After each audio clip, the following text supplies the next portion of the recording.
পড়ে যাওয়া মানেই ভালো একটা সময় যে খুব ভালো করে মাটিকে এলোমেলো করতে হয় আমাদের। দেখুন বন্ধুরা, এই যে মাটিকে বারে বারে কোপানো আমরা টবের গাছের ক্ষেত্রে যেটা করি, আবার যখন মাটিতে কোনো গাছ থাকে সেই মাটি যত শুকনো হতে পারবে আর তত কিন্তু ভালো গাছ আপনার হবে।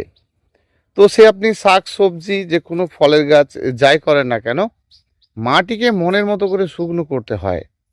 আর এই সময়কার জন্য খুব ভালো কাজ হবে যদি যে কোনো গাছের মাটি সব বেশ ভালো করে, কারণ এত রৌদ্র কম, আর রৌদ্র কম মানে কি হবে, গাছের গোড়ার মাটি যত শুকনো হবে সেটা কিন্তু এমনি শুকনো নয়। ধরুন আপনি গাছে জল দিচ্ছেন না, মাটি শুকনো হচ্ছে, সেটা নয়। মাটিকে ভালো করে এভাবে কুপিয়ে বা এলোমেলো করে শুকনো করে প্রথমত আমরা কি করি, যে গাছের এই দেখুন এগুলো সব প্রচুর গাছ রয়েছে আর এগুলো সকলকে পরিষ্কার পরিচ্ছন্ন করা হচ্ছে।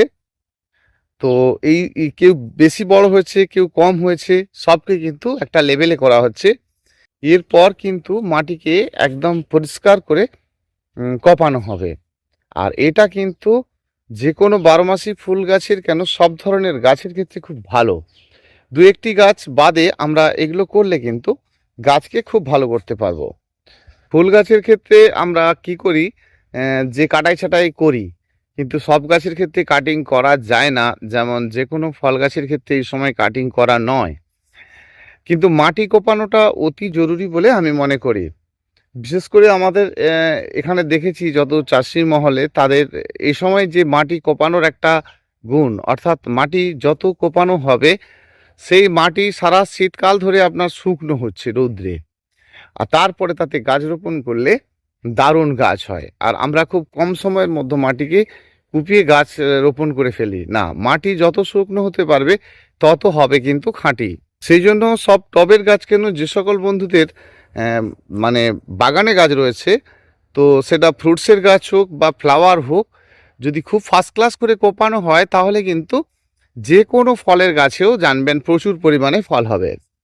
এই কোপানোর পরে শুধু জল দিলে হবে না, ফলের গাছের ক্ষেত্রে কি হবে, যে মাটি কোপানো থাকবে কিন্তু গাছে যদি আপনার জল প্রয়োজন হয় তাহলে গাছের গোড়াটিতে দেবেন, শুকনো মাটির মধ্যে নয়।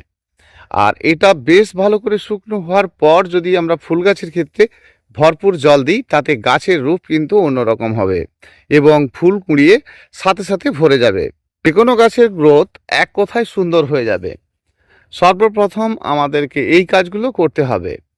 কিন্তু আমরা যারা টবে গাছ রোপণ করেছি, যে কোনো বারোমাসি ফুলের গাছ, আর তাদের ক্ষেত্রেও কিন্তু আমরা সুন্দর করে তার মাটিকে এলোমেলো করব। তাহলে কি হবে, সেই গাছে পরিমাণে অনেক বেশি ফুল পাবেন।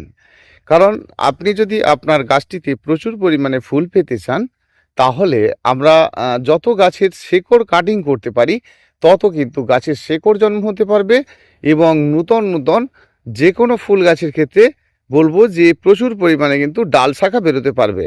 শুধু লক্ষ্য করব যে পুরানো পুরানো ডালপালাগুলো যেগুলো রয়েছে, যেগুলো খুব বড়সড় হয়ে গেছে, সেগুলো আমরা একটু সেভ করে নেব, মানে ঠিক নিজেদের মতো করে করে নেব। তাহলে কি হবে, যে আমাদের গাছ প্রত্যেকটি বেশ সুন্দর থাকবে। তাহলে আপনার 10-20টি গাছ ধরুন রয়েছে, 10-20টি গাছ রয়েছে, তার মধ্যে কেউ দেখেছেন যে খুব বড় এলোমেলো ডাল হয়ে গেছে, সেগুলোকে আপনি একটা সমতা লেবেল করুন, আর বাকিগুলো আপনার কাটিং করার দরকার নেই, সেটা কিন্তু ফুল শেষে কাটিংটা করবেন।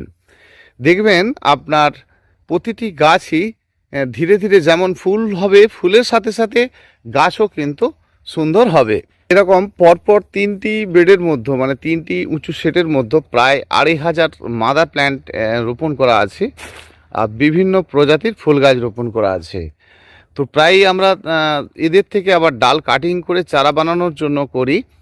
তো এই সকল গাছ আমরা কিন্তু এই সময় একটা বড় সুযোগ, যে গাছের গোড়া পরিষ্কার পরিচ্ছন্ন করা, গাছের ডালপাতায় একেবারে পরিষ্কারভাবে কাণ্ডের মধ্যে রৌদ্র প্রবেশ করানো, সবটাই কিন্তু থাকছে আপনার একেবারে পরিষ্কারভাবে। অর্থাৎ আপনি গাছের ডালপালা ঝরঝরে রাখবেন, গাছের মাটি পরিষ্কার রাখবেন, মানে মাটির মধ্যে আগাছা উদ্ভিদ হলে সেগুলো পরিষ্কার রাখবেন। বেশি লতানো গাছ, একটা গাছের উপরে আরেকটি গাছ উঠে গেলে কি হয়, সেক্ষেত্রে সেই গাছের আবার কাটিং করে কমিয়ে তাকে ছোট করে দেবেন। সকল গাছের যখন আপনি এইভাবে করতে থাকবেন, দেখবেন আপনার প্রতিটি গাছে কিন্তু সুন্দর হতে থাকবে। এই সময়টা আমরা কিন্তু এই কাজগুলো শুরু করেছি, আর আপনারাও করবেন। আপনাদের প্রতিটি গাছ কিন্তু খুব ভালো একটি গাছকে আপনি রোপণ করলেন, তারপরে যত কাণ্ডটা মোটা করতে হয় তখন কিন্তু এই লম্বাটে লম্বাটে ডাল দেখেন যে গাছে ফুল নেই, কিন্তু গাছের লম্বা লম্বা ডাল বেরোচ্ছে। কিন্তু এটার একটা বিরাট লাভ আছে, এটা জানবেন যে গাছের যখন সূক্ষ্ম ডাল তো পরের কথা, বেশ মোটা তরতাজা ডাল বেরোচ্ছে, তখন কিন্তু আপনার বেশ ভালো কাজ হয়েছে। হয়তো গাছে আপনার বিশেষভাবে ফুল নেই, কিন্তু গাছটি ভীষণ ক্ষমতাশীল হয়েছে। অর্থাৎ এই যে কাণ্ড, সেটা কিন্তু ধীরে ধীরে মজবুত হতে থাকছে। আর এবার কি আছে, আপনি শুধু এখান থেকে একটু কেটে দেবেন, আর অনেক শাখা বেরোবে, ফুলে ফুলে ভরে উঠবে। আমরা অনেক বন্ধুরাই চিন্তা করে যে আমাদের অনেক বন্ধুই চিন্তা করে যে আমার গাছে একটাও ফুল নেই। দেখুন, আমি মনে করি যার গাছে ফুল নেই সেই সব থেকে ভালো গাছ করেছে। খুব ভালো গাছ করেছেন বলেই তো আপনার গাছে ফুল নেই। তাহলে যখন আমরা দেখব যে গাছে আমাদের ফুলে ফুলে ভরে গেছে, আর গাছের অবস্থাটাও কিন্তু ধীরে ধীরে খারাপ হচ্ছে, এটা সব সময় খেয়াল করবেন। নিশ্চয়ই দেখতে পাচ্ছেন এখানে কত গাছ রয়েছে, আর এই সকলকে কিন্তু একদম আলাদাভাবে ধরুন, প্রত্যেকটির গোড়া পরিষ্কার পরিচ্ছন্ন করে মাটি খুব ভালো করে কোপানোর পর আমরা খাদ্য দেব। এই যে আমরা খাদ্য দেব, তো তার আগের কাজগুলো কিন্তু আমরা সঠিকভাবে করব। তাহলে কি হবে, যে প্রতিটি গাছে ফুলে ফুলে ভরে উঠবে। শুধু গাছে ফুল নিচ্ছি তাই নয়, গাছের যে ক্ষমতা, যে গ্রোথ, সেটা কিন্তু সঠিকভাবে হতে থাকবে। তাহলে যে গাছ যেমনভাবে বেড়েছে, আর তার এলোমেলো ডালগুলো আমরা কাটিং করে আবার কিন্তু বল শেপের করব। আর যখনই বল শেপের বানাতে যাব, গাছটিকে কিন্তু দেখতে খারাপ লাগবে কিছুদিনের জন্য, কারণ গাছের যখন এলোমেলো ডাল বেরোতে থাকে আপনার দেখে খুব একটা ভালো লাগে না গাছটি, কারণ লম্বাটে লম্বাটে ডাল হয়েছে আর গাছের সৌন্দর্যতা কম মনে হচ্ছে আপনার।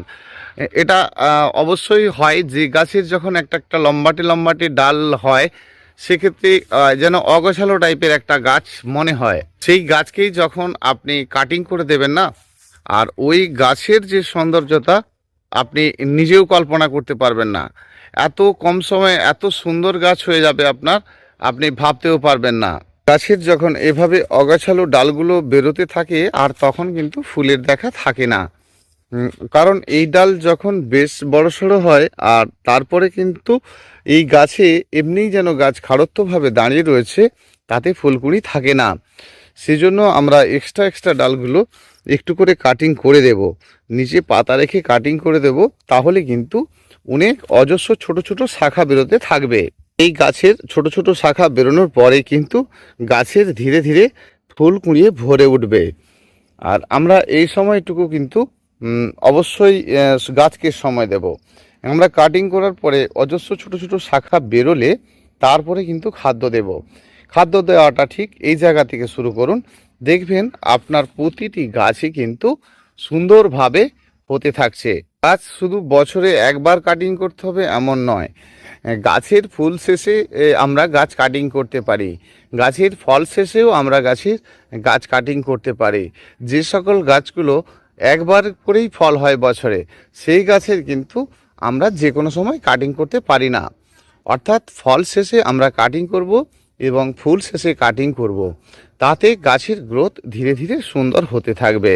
কোনো গাছ যখন উচ্চতায় বড় হয়ে যাবে, তাকে আবার খুব সহজেই ছোট করে নেওয়া যায়, নিজের মতো করে বানিয়ে নেওয়া যায়। মাটি কোপানো, অর্থাৎ গাছের গোড়ার মাটি কোপানো মানেই কিন্তু গাছের আনন্দ। পরেই গাছের গোড়াতে মাটি শুকনো হওয়া, আর তারপরেই গাছের গোড়ায় জল। গাছের পাতা কিন্তু খুশিতে বেড়ে উঠবে। আমরা অনেক বন্ধুদেরই দেখেছি যে গাছে কত রকম চেষ্টা করেও গাছকে কিছুতেই যেন ভালো করা যাচ্ছে না, কোনোভাবে গাছটি বেঁচে রয়েছে, কিন্তু তার ফুল কুঁড়ি কিছুই নেই। দেখুন, গাছেরই যখন পুরানোগুলো কাটিং করে দেওয়া হবে, আর তখনই কিন্তু দেখবেন কুঁড়ি স্টার্ট হয়ে যাবে। কারণ নূতন নূতন ডাল বেরোনো মনেই কিন্তু গাছের কুঁড়ি স্টার্ট হয়ে যাবে। গাছের পাতা বেশ কিছু সময় নিচকার পাতা হলুদ হতে পারে, আর সেটা নিয়ে ভয় পাওয়ার কিছু নেই। গাছের যে সকল হলুদ পাতা হয়েছে আপনি লক্ষ্য করলে পাবেন যে গাছের যে পুরানো পাতা সেটা হলুদ হচ্ছে, কিন্তু যে নতুন পাতা সেটা কিন্তু ডিপ সবুজই আছে। আর এই সময়টা বেশিরভাগই গাছ কিন্তু আপনার এটা হয়। তের গাছের ক্ষেত্রে কি হয়, আমরা যে গাছে খাদ্য দিলে গাছের ক্ষতি হয়ে যাবে এ কিন্তু নয়, কিন্তু আমরা খাদ্য শেষ হলে খাদ্য দেব, তবেই কিন্তু আমাদের গাছে বেশি বেশি ফুল হয়। অর্থাৎ আমরা যখন গাছে কোনো খাদ্য দিয়েছি আর সেই খাদ্য দেওয়ার পরে গাছে ফুল কুঁড়িয়ে ভরেছে, অজস্র ফুল হয়েছে, তারপরে আমাদের মতো করে আবার কাটিং করেছি, তারপরে কিন্তু আবার নতুন নতুন ডাল শাখা বেরোচ্ছে এবং ধীরে ধীরে কুঁড়ি আসাও শুরু হয়েছে। তো সেই জন্য আমরা গাছের ছোট ছোট নতুন নতুন ডাল শাখা বেরোনোর সময়টাতে খাদ্য দেব। আর আমরা কি করি যে খাদ্য দিয়েই যাই, তার কোনো টাইম সময় আমরা বুঝি না। সেই জন্য কি হয়, আমরা অনেক সময় গাছের ফুল গাছ থেকে অনেক কম দেখতে পাই। তাতে কি হয় যে গাছের আমরা দেখি যে গাছ সুন্দর কিন্তু ফুল বেশি বেশি নেই। এবং খাদ্য আমরা যখন দেব সেটা পরিমাণে কম দেব, সেক্ষেত্রে যদি আমরা বারে বারে দিই সেটা কিন্তু কোনো সমস্যা নেই। কিন্তু আমরা যে কোনো সময় খাদ্য দিলাম, এত এত করে খাদ্য দিলাম, কিন্তু গাছের একদম ডাল শাখা বেরোচ্ছে না এবং গাছ খাড়ত্ব হয়েছে, তাহলে কিন্তু আমরা একেবারেই গাছে খাদ্য দেওয়াটা বন্ধ করব। তাহলে কি হবে, যে ওই যে খাদ্যটা ছিল সেটা কিন্তু মাটি ড্যাম্প করে রয়েছে। আর তার জন্যই কিন্তু আপনার এই মহা ওষুধ হচ্ছে মাটিকে ভালো করে কোপানো। মাটি শুকনো হলে এতটুকু ফাঙ্গিসাইডের আপনার প্রয়োজন হবে না। আমরা কি করি, এই সকল যে ঘাসপালা এক্সট্রা যেসবগুলো হয় কি একটা ডিপ নালার মধ্যে ফেলে দিই। তো এরকম আমার 3টে নালা রয়েছে, আর যেখানে কিন্তু এখানে এরকম হিউজ পরিমাণে এই আগাছা উদ্ভিদ এই সকলগুলোকে ফেলে রাখি। আপনারাও তাই করবেন। শাক সবজির খসা, যে কোনো ঘাসপালা এটা ওটা সবই কিন্তু আপনি একটা জায়গায় পচিয়ে ফেলবেন। পারলে তার সাথে একটু মাটি মেখে দেবেন, তাহলে কি হবে, খুব ফাস্ট ফাস্ট পচে যাবে। আর ওটাই কিন্তু আপনার গাছের খাদ্য হিসাবে বড় কাজ করবে। আমরা সব ধরনের গাছকেই ভালো করতে পারবো, সময়ের সাথে সাথে শুধু কাজগুলো করব। দেখুন, আমরা এই কাজগুলো যদি করি তাহলে গাছ কিন্তু আমাদের সব সময়ের জন্যই ভালো থাকবে। এই যে গাছগুলো দেখছেন এখানে বিশেষ যত্ন নেই, কিন্তু প্রচুর গাছ রয়েছে। তো ধীরে ধীরে এই সমস্ত গাছের গোড়ার আগাছা উদ্ভিদগুলো তোলা হচ্ছে, পরিষ্কার পরিচ্ছন্ন করা হচ্ছে, এরপর মাটিটিকে কপানো হবে। আর তারপরেই কিন্তু দেখবেন গাছের কত সুন্দর রূপ ধীরে ধীরে হতে থাকছে। এখনই দেখলে আপনি বুঝতে পারবেন বেশ কিছু গাছ কিন্তু সুন্দর হতে থাকছে, ধীরে ধীরে সবুজ হতে থাকছে। আমরা অনেক দিন গাছের ডাল শাখা যখন না কাটিং করব, তখনই গাছের এই হলুদ পাতাটা দেখব। তাহলে কি হয়, আমরা যখন গাছের অনেক দিন ডাল শাখা না কাটিং করব, সেক্ষেত্রে কিন্তু হলুদটাই বেশি দেখতে পাবো। সেই জন্য প্রথমত গাছ যতটা বাড়তে চায় ঠিক ততটা গাছকে বাড়তে দিতে হবে। আর সেই বেড়ে যাওয়ার পর কিন্তু তাতে দেখবেন ফুলকুড়ি দু একটা স্টার্ট হয়ে যাবে। তারপর কিন্তু গাছকে আপনি একটা ফাইনালি কাটিং দেবেন, দেখবেন গাছ সহজেই আপনি ঝাঁকড়া করে নিতে পারবেন। সব ধরনের গাছকেই আপনি সহজেই ভালো করে নিতে পারবেন। বিশেষ করে যেটা হয় যে আমরা গোলাপ গাছের ক্ষেত্রে, গোলাপ গাছের কি হয় যে ধীরে ধীরে গাছকে আমরা বাড়াতে পারি না, যা একবার বসে গেল গাছ আর বৃদ্ধি হলো না। আজকে নিজের খুশি মতো একবার বাড়তে দিন, তারপরে আপনি কেটে ফেলুন। করুন এই কাজটি, দেখবেন গাছের সব সময় স্ট্রং ডাল দেখতে পাবেন। সারা বছরই কিন্তু আপনি আপনার গোলাপ গাছে ফুল দেখতে পাবেন এবং গাছের রং ভালো দেখতে পাবেন। গাছের রোগমুক্ত রাখতে হলে প্রধান ওষুধ হচ্ছে আপনার মাটি এলোমেলো করা, যেখানে আপনার ফাঙ্গিসাইড এত এত লাগবে না, যেখানে আপনার মাটির মধ্যে ড্যাম্প এসে বিভিন্ন ধরনের পোকামাকড়ের উপদ্রব হবে না। সকল ধরনের গাছকে আপনি এক কথায় ভালো করতে পারবেন। মাটি কপাবেন, মাটি শুকনো হবে, তারপর আপনি ধীরে ধীরে জল দেবেন। দেখবেন ভেতরকার যে তোলাকার যে মাটির মধ্যে ড্যাম্পগুলো লুকিয়ে রয়েছে, যে রসটা জমে আছে, আর সেটাই কিন্তু গাছের খাদ্য হিসাবে কাজে লাগবে। সেজন্য আমরা মাটির মধ্যে যে সকল ড্যাম্প আছে সেটাকে ভালো করে শুকনো করে নেব। কিছু গাছ পাতা ঝরে এবং তারপরেই তাতে ফুল আসে, এটা নিয়ে ভয় পাওয়ার কিছু নেই। এটা সজনা গাছ দেখতে পাচ্ছেন, টবের মধ্যে ফুল আসা শুরু হয়েছে। এটা আপনাদেরকে চারা তৈরি করা থেকে পুরোপুরিটাই দেখাচ্ছি। এখন এই মধ্য অবস্থায় কিন্তু ফুল এসেছে, এর পরেরটাও আপনাদেরকে কিন্তু দেখাবো।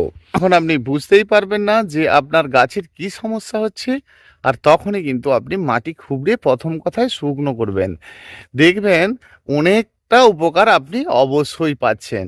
পরে এই গাছে জল আর দেখবেন সুন্দর সুন্দর ডাল শাখা। আর শুধু আমরা মনে রাখবো, যে সকল ফল গাছগুলো রয়েছে, এটা ফুল গাছের সম্বন্ধে বলছি, তাদের ক্ষেত্রে আমাদের তো প্রত্যেক ছাদ বাগানের ক্ষেত্রে দেখেছি যে ফল গাছও রয়েছে, ফুল গাছও রয়েছে, বাড়িতে সব ধরনের গাছ রয়েছে। তো ফল গাছ থাকা মানে এই সময় খাদ্য একদম দেবেন না। ফুল টুল আসুক, জল শুধু গাছটি বেঁচে থাকার জন্য, গাছের গোড়ায় অল্প স্বল্প জল, আর আপনার গাছ একদম ভালো হয়ে ফল আসা, ফুল আসা। সব ধরনের গাছকে ঠিক এভাবে করতে থাকুন। কয়েকটি গাছ রয়েছে যাদেরকে বারে বারে মাটি এলোমেলো করা যায় না, যেমন হচ্ছে আপনার জবা। বন্ধুরা, ভিডিওটা বড় হয়ে যাচ্ছে, আবার দেখা হচ্ছে আগামীকাল। পুষ্পশ্রী নার্সারি, কোলাঘাট। আমি কমল আপনাদের সঙ্গে কথা বলছি, আর আমার ফোন নাম্বারটা 9609456194। অসংখ্য অসংখ্য ধন্যবাদ আমার প্রতিটি বন্ধুকে।